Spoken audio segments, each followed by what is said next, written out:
ಅಂತಿಮ ಯಾತ್ರೆಗೆ ಸಂಬಂಧಪಟ್ಟಂತೆ ಮಾಹಿತಿ ಕೊಡ್ತಾ ಇದ್ವಿ. ಒಂದು ಕಡೆಗೆ ಚರ್ಚ್ನಲ್ಲಿ ಅವರ ಮೃತದೇಹವನ್ನು ಇರಿಸಲಾಗಿತ್ತು, ಅಲ್ಲಿ ಅಂತಿಮ ವಿಧಿವಿಧಾನಗಳನ್ನು ಮಾಡಲಾಗಿತ್ತು. ನಾನು ಆಗಲೇ ಹೇಳ್ತಾ ಇದ್ದೆ, ಅಲ್ಲಿ ಫಾದರ್ ಯಾರಿರ್ತಾರೆ ಅವರು ಫೈನಲ್ ರೈಟ್ಸನ್ನು ನೆರವೇರಿಸ್ಕೊಡ್ತಾರೆ ಫ್ಯಾಮಿಲಿಯವರು ಬಯಸಿದಂತೆ. ಬನ್ನೇರುಘಟ್ಟದ ನೇಚರ್ ಲಕ್ಸುರಿಯಲ್ಲಿ ತುಂಬ ಇಷ್ಟಪಟ್ಟು ತಗೊಂಡ ಜಾಗ ಅದು. ಆಲ್ಮೋಸ್ಟ್ ಒಂದು 30-40 ಎಕರೆ ಜಾಗ ಅದು. ಅಲ್ಲೊಂದು ವೈಟ್ ಹೌಸ್ ಮ್ಯಾನ್ಷನು, ಬೆಂಗಳೂರಿನ ವೈಟ್ ಹೌಸ್ ಮ್ಯಾನ್ಷನ್ ನಾನು ಕಟ್ಟಿದ್ದೀನಿ ಅಂತೆಲ್ಲ ಅವ್ರು ತುಂಬ ಹೇಳ್ಕೊಳ್ತಾ ಇದ್ರು. ಒಂದು ಇನ್ಸ್ಟಾಗ್ರಾಮಲ್ಲಿ ರೀಲ್ ಕೂಡ ಇದೆ ಆ ಮನೆದೆಲ್ಲ. ಸೊ ಅವ್ರು ಇಷ್ಟಪಟ್ಟ ಜಾಗದಲ್ಲೇ ಅವರ ಅಂತ್ಯಕ್ರಿಯೆಯನ್ನು ನೆರವೇರಿಸಲಾಗ್ತಾ ಇದೆ. ಆಮೇಲೆ ಬಹುತೇಕರು ಅಲ್ಲಿ ಬ್ಲ್ಯಾಕ್ ಡ್ರೆಸ್ಸಲ್ಲಿರೋದನ್ನು ನೋಡ್ತಾ ಇದ್ದೀರಾ. ಏನು ಮ್ಯಾಂಡೇಟ್ರಿ ಅಂತಲ್ಲ, ಸಾಮಾನ್ಯವಾಗಿ ಕ್ರಿಶ್ಚಿಯನ್ಸ್ದು ಫೈನಲ್ ರೈಟ್ಸಲ್ಲಿ ಈ ಥರದೊಂದು ಬಟ್ಟೆಯನ್ನು ಹಾಕ್ಕೊಳ್ತಾರೆ ಅವರು. ಕುಟುಂಬಸ್ಥರು ಇರೋದನ್ನು ಕೂಡ ಗಮನಿಸ್ತಾ ಇದ್ದೀರಾ. ಸಿ.ಜೆ. ರಾಯ್ ತಮ್ಮ ಬಿಸ್ನೆಸ್ಸನ್ನು ಬೇರೆ ಬೇರೆ ಕಡೆಗಳಲ್ಲಿ ಎಕ್ಸ್ಪ್ಯಾಂಡ್ ಮಾಡಬೇಕು ಅನ್ನೋ ಕನಸಿಟ್ಕೊಂಡಿದ್ರು. ಇವೆಲ್ಲವೂ ಕೂಡ ಲಾಸ್ಟ್ ರೈಟ್ಸ್. ಕ್ರಿಶ್ಚಿಯನ್ ಸಂಪ್ರದಾಯದ ಪ್ರಕಾರ ಫ್ಯಾಮಿಲಿ ಮೆಂಬರ್ಸ್ ಒಬ್ಬೊಬ್ಬರಾಗೆ ಸಂಪ್ರದಾಯದಲ್ಲಿ ಭಾಗಿಯಾಗಿರೋದನ್ನು ನೋಡ್ತಾ ಇದ್ದೀರಾ ನೀವು.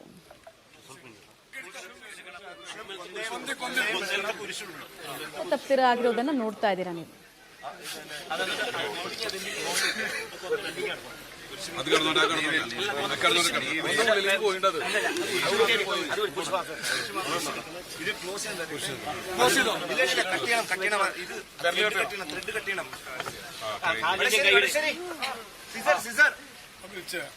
ಸಾವಿರಾರು ಸಂಖ್ಯೆಯಲ್ಲಿ ಸೇರಿರುವಂತಹ ಸಿ.ಜೆ. ರಾಯ್ ಅವರ ಫ್ಯಾಮಿಲಿ, ವೆಲ್ ವಿಷರ್ಸ್, ಸಂಬಂಧಿಕರನ್ನ ನೀವು ಗಮನಿಸ್ತಾ ಇದ್ದೀರಿ. ನಂಬೋದಕ್ಕಾಗ್ತಲ್ಲ, ಕಳೆದ 48 ಗಂಟೆಗಳು ಅತ್ಯಂತ ಕಠಿಣ ಸಮಯವಾಗಿತ್ತು ಸಿ.ಜೆ. ರಾಯ್ ಅವರ ಪಾಲಿಗೆ. ಅವ್ರ ವಿರುದ್ಧ ಏನೇ ಆರೋಪಗಳು ಕೇಳಿಬಂದರೂ ಕೂಡ ಫ್ಯಾಮಿಲಿಗೆ ದೊಡ್ಡ ಲಾಸ್ ಅಲ್ವಾ ಇದು. ಫ್ಯಾಮಿಲಿಯ ಬ್ಯಾಕ್ ಬೋನ್ ರೀತಿ ಇದ್ದವರು, ಸದಾ ನಗುಮುಖದಿಂದಿದ್ದವರು, ಕಾನ್ಫಿಡೆಂಟ್ ಅನ್ನೋ ಹೆಸರಿತ್ತು ಕಂಪನಿಗೆ. ಯಾರೇ ಅದ್ರ ಬಗ್ಗೆ ಕೇಳಿದ್ರು ಕೂಡ ನಾನು ಎಲ್ಲಿಂದ ಬಂದೆ ಅಂದರೆ ಕಾನ್ಫಿಡೆಂಟ್ ಗ್ರೂಪ್ನಿಂದ ಬಂದೆ ಅಂತ ಅವ್ರು ಹೇಳ್ಕೊಳ್ಬೇಕು. ಅವ್ರ ಮಾತಲ್ಲಿ ಆತ್ಮವಿಶ್ವಾಸ ಇರಬೇಕು. ಹೀಗಾಗಿ ನಾನು ನನ್ನ ಕಂಪನಿಗೆ ಕಾನ್ಫಿಡೆಂಟ್ ಅಂತ ಇಟ್ಟೆ ಎಂಪ್ಲಾಯೀಸ್ಗೋಸ್ಕರ ಅಂತೆಲ್ಲ ಅವ್ರು ಹೇಳ್ತಾ ಇದ್ರು. ಸೊ ಅಂಥವರು ಹೀಗೆ ಇಂಥ ದಾರಿನ ಕಂಡುಕೊಂಡಿದ್ದು ಯಾಕೆ ಅನ್ನೋ ಪ್ರಶ್ನೆ ಫ್ಯಾಮಿಲಿಯವ್ರನ್ನೂ ಕಾಡ್ತಾ ಇದೆ. ನಮ್ಮ ಹತ್ರ ಎಲ್ಲ ಯಾಕೆ ಹೇಳ್ಕೊಳ್ಳಿಲ್ಲ ಅನ್ನೋ ಪ್ರಶ್ನೆ. ಬಟ್ ಉತ್ತರ ಕೊಡೋದಕ್ಕೆ ಸಿ.ಜೆ. ರಾಯ್ ಅವರಿಲ್ಲ. ಕಳ್ಕೊಂಡ ನೋವು ಸಾಮಾನ್ಯವಾಗಿ ಎಂಥದ್ದೇ ಕುಟುಂಬ, ಯಾರದೇ ಕುಟುಂಬ ಆಗಿದ್ರೂ ಕೂಡ ಅವ್ರಿಗೆ ಅತಿ ದೊಡ್ಡ ಆಘಾತ, ಅದು ಲಾಸ್.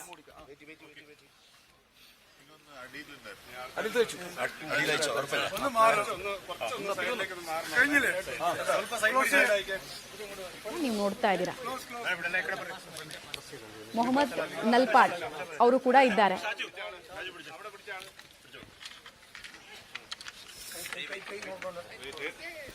ಬರಿಯಲ್ ಮಾಡ್ತಾರೆ, ಯೂಶಲಿ ಹೂಳ್ತಾರೆ ಕ್ರಿಶ್ಚಿಯನ್ ಸಂಪ್ರದಾಯದ ಪ್ರಕಾರ. ಸೊ ಅದನ್ನೇ ಮಾಡ್ತಾ ಇದ್ದಾರೆ. ಕಾಫಿನ್ ಬಾಕ್ಸಲ್ಲಿ ಸಿ.ಜೆ. ರಾಯ್ ಅವರ ಮೃತದೇಹ ಮತ್ತು ಬರಿಯಲ್ ಪ್ರಾಸೆಸ್ ಅನ್ನು ನೋಡ್ತಾ ಇದ್ದೀರಾ.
ಸಿ.ಜೆ. ರಾಯ್ ಆತ್ಮಹತ್ಯೆಯ ನಂತರ, ದುರಂತ ಅಂತ್ಯ ಕಂಡ ನಂತರ ಇಡೀ ಫ್ಯಾಮಿಲಿ ಎಲ್ಲರೂ ಕೂಡ ಶಾಕಲ್ಲಿದ್ದಾರೆ.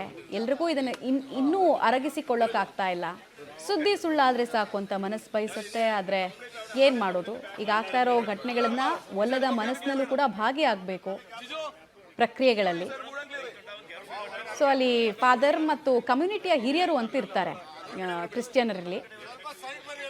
ಸೊ ಒಂದು ಜಾಗ ಡಿಸೈಡ್ ಮಾಡಿದ್ರು ಆಲ್ರೆಡಿ. ಅದರ ಪ್ರಕಾರವೇ ಅಂತಿಮ ಬರಿಯಲ್ ಪ್ರಾಸೆಸ್ ಮುಂದುವರಿತಾ ಇರೋದನ್ನು ನೋಡ್ತಾ ಇದ್ದೀರಾ. ಸಿ ಜೆ ರಾಯ್ ಅವರಿಗೆ ಅಂತಿಮ ವಿದಾಯ ಹೇಳೋದಕ್ಕೆ ಅಂತ ಬಂದಿರುವ ಜನಸಾಗರವನ್ನು ಕೂಡ ನೀವು ನೋಡ್ತಾ ಇದ್ದೀರಾ. ಸಾವಿರಾರು ಜನರಿಗೆ ಉದ್ಯೋಗ ಕೊಟ್ಟವರು, ಒಂದು ಕ್ಷಣದ ಆತುರ ನಿರ್ಧಾರ ದೊಡ್ಡ ಘೋರ ದುರಂತಕ್ಕೆ ಕಾರಣ ಆಗಿದೆ.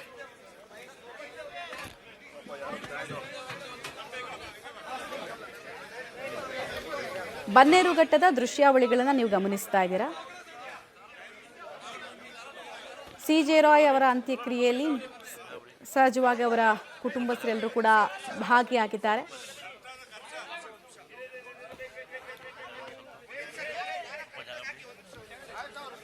ಹಿಂದೂ ಸಂಪ್ರದಾಯ, ಕ್ರಿಶ್ಚಿಯನ್ರು ಮತ್ತು ಮುಸ್ಲಿಮರಲ್ಲಿ ಸಾವಿನ ಕೊನೆಯ ಫೈನಲ್ ರೈಟ್ಸ್ ಅಂತೀವಲ್ಲ, ಲಾಸ್ಟ್ ರೈಟ್ಸ್ ಅಂತ, ಲಾಸ್ಟ್ ರೈಟ್ಸ್ ಬೇರೆ ಬೇರೆ ರೀತಿಯಲ್ಲಿ ಆಗುತ್ತೆ.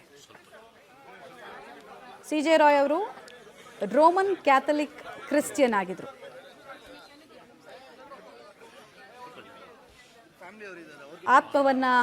ಆತ್ಮ ಮತ್ತು ದೇಹವನ್ನು ಪರಿಶುದ್ಧ ಮಾಡಬೇಕು, ಅದೊಂದು ಕಾನ್ಸೆಪ್ಟ್ ಇದೆ. ಹೀಗಾಗಿ ಚರ್ಚ್ಗೆಲ್ಲ ತಗೊಂಡು ಹೋಗ್ತಾರೆ ಅವರು ಮೃತದೇಹವನ್ನು.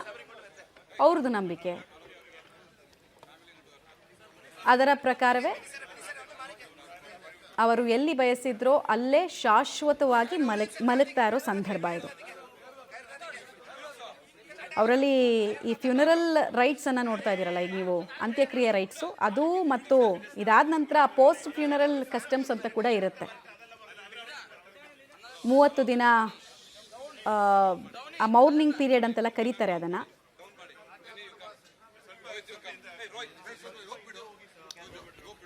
ಕಾನ್ಫಿಡೆಂಟ್ ಉದ್ಯಮಿ ಸಿ ಜೆ ರಾಯ್ ಅವರ ಅಂತ್ಯಕ್ರಿಯೆ ನೆರವೇರಿಸ್ತಾ ಇದ್ದಾರೆ ಅವರ ಕುಟುಂಬಸ್ಥರು.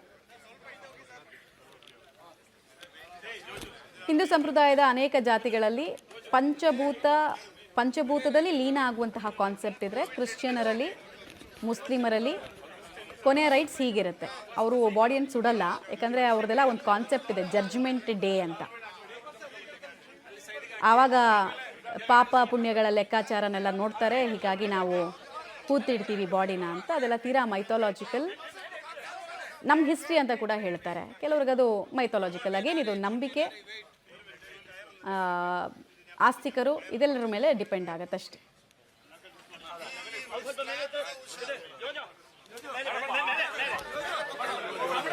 ಫಸ್ಟ್ ಸರ್ಕಲ್ ಅಂತ ಯಾರಿದ್ರು ಅವರ ಜೊತೆಗೆ ಅವ್ರನ್ನ ಇಷ್ಟಪಡ್ತಾ ಇದ್ದ ದೊಡ್ಡ ವರ್ಗವೇ ಅಲ್ಲಿ ಸೇರಿದೆ.